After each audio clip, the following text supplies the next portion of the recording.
जय श्री हरि विष्णु। दोस्तों, आज हम कार्तिक मास महात्म्य की 13वां अध्याय की कथा बताएंगे, जो बहुत ही सुंदर है कि भगवान की पूजा कैसे की जाती है, भगवान की पूजा का महात्म्य।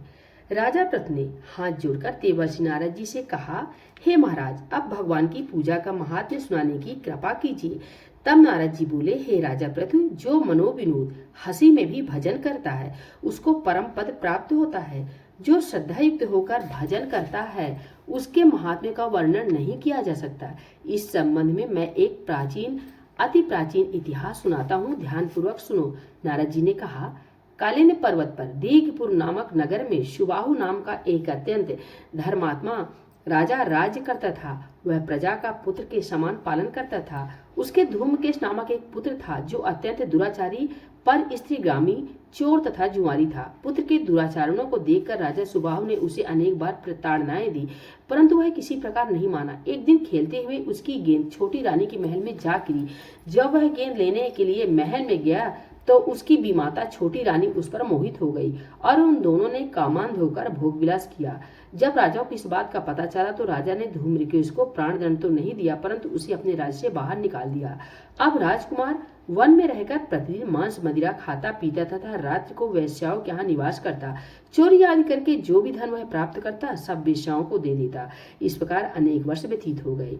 एक समय वह भटकते भटकते वृंदावन में पहुंच गया। वृंदावन में धूमकेश ने सत्यव्रत नामक एक परम विष्णु भक्त को देखा, जो अपना घर बार छोड़कर कार्तिक मास में वृंदावन में रहकर भगवान का पूजन करता था। केवल कंदम मूल और फल खाता था। वह भक्त प्रतिदिन भगवान से प्रार्थना करता, हे भगवान, इस दुख रूपी संसार में डूब रहे मुझ दीन की आप रक्षा करें। मैं राधा जी सहित आपको बारंबार नमस्कार करता हूँ। प्रेम मग्न होकर वह कभी कभी रोने, कभी गाने और कभी नाचने लगता था। धूम्रकेश ने उस भक्त की जब ये क्रियाएं देखी तो रात्रि को वेश्या के घर आकर मिट्टी की एक मूर्ति बनाकर वैसे ही सब कृत्य किए और अंत में स्तुत आदि करके वेश्या के घर में ही सो गया। देवयोग से राजा के दूत भी उसी समय वहां आ गए और उनके हाथ से धूम्रकेश मारा गया। यमदूत उसको महापापी समझकर मारते हुए पकड़कर यमराज के पास ले गए। धूम्रकेश को देखते ही यमराज अपने सिंहासन से खड़े हो गए और पद्य अर्घ्य आदि देकर उसका आदर सत्कार किया। फिर अपने दूतों को फटकारते हुए कहा, तुमको धिक्कार है। जब हमने यह आज्ञा दी हुई है कि विष्णु भक्तों को यहाँ पर मत लाओ, फिर धूम्रकेश को यहाँ पर क्यों लाए? उसने कार्तिक मास का व्रत वृंदावन धाम में चाहे हास में ही किया हो, फिर भी वह बैकुंठ में जाने का अधिकारी है। बैकुंठ में भेजने के पूर्व यमराज ने धूम्रकेश को अपने निकट बैठाकर कहा, भगवान की भक्ति 9 प्रकार से की गई है।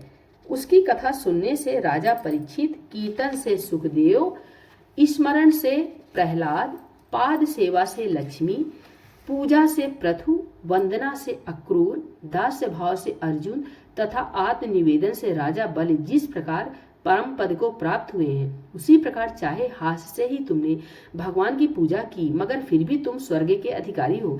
यद्यपि अपने जीवन में किए गए पापों और दुष्कर्मों के कारण तुम घोर नरक के अधिकारी थे, परंतु क्योंकि तुमने कार्तिक मास में भगवान की पूजा की है, अतः अब निश्चय ही तुम्हें बैकुंठ प्राप्त होगा।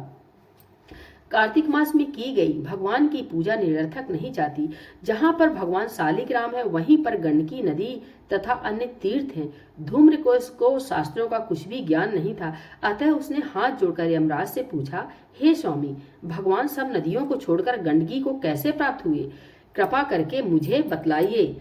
यमराज ने कहा, किसी समय वेदशिरा नामक ऋषि सब लोगों के हित की कामना से गंगा जी के तट पर तपस्या कर रहे थे। उनके इस घोर तप से भयभीत होकर इंद्र ने ऋषि की तपस्या भंग करने के लिए मंजू घोषा नाम की अप्सरा को भेजा।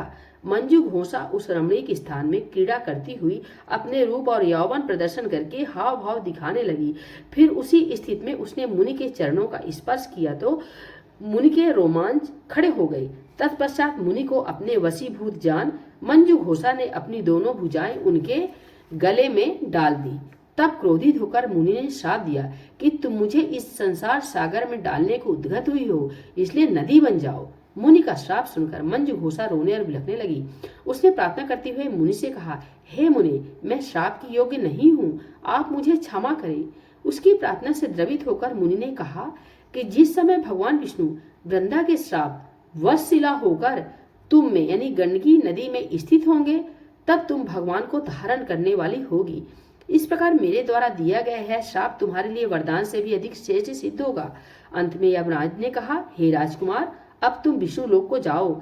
तब धूम के सुंदर विमान में बैठकर बैकुंठ लोक को चला गया और उसे वहां हरि चरणों में स्थान मिल गया। यह सब धूम्रकेश द्वारा कार्तिक मास में मात्र एक दिन पूजा करने का परिणाम था। यह कहकर नारद जी ने अपनी वाणी को विराम दिया। बोले भगवान विष्णु की जय, श्री लक्ष्मी नारायण भगवान की जय, कार्तिक मास महात्म्य की जय, श्री चिरौरानाथ स्वामी की जय। हर हर महादेव। जो कार्तिक व एकादशी के दिन वहाँ चले जाए वृंदावन तो